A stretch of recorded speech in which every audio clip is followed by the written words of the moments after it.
s njima dešava, da li su nenormalni, da nisu hipnotizirani i tako dalje. Ima bijeli veos i valjni krun. I? Krun. Krun. Kakva je kruna zlatna? Sjajna. Aha, a gdje je vidiš? Gdje god bude?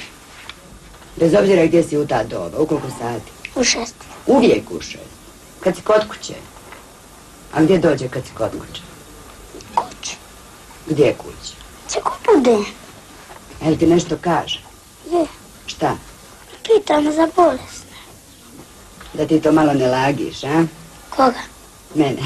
Jesi stvarno vidio? Jesu. Zaista? Zaista.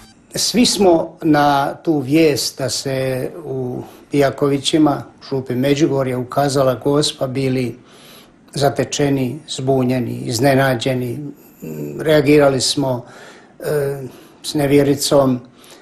Ja primjerice sam otišao u Međugorje tek 6. dan i taj dan sam zatekao Frajozu kako u župnom uredu razgovara s vidiocima. Oni su svi čekali ispred župnog ureda, a on je jedno po jedno pozivao i s njima je osobno razgovarao. Opiši Gospu, kakva je tebi bila u očima nevere?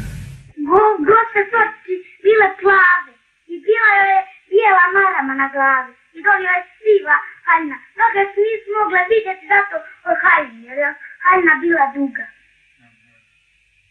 Kako je lijepa. A kakva izgleda Gospa kad dolazi? Jesi ti vidio kad ona dolazi s nema? Jesmo, 3 put je zasjalo kad smo je vidjeli. 3 put. Zasjalo i onda se jednog stvori Gospa.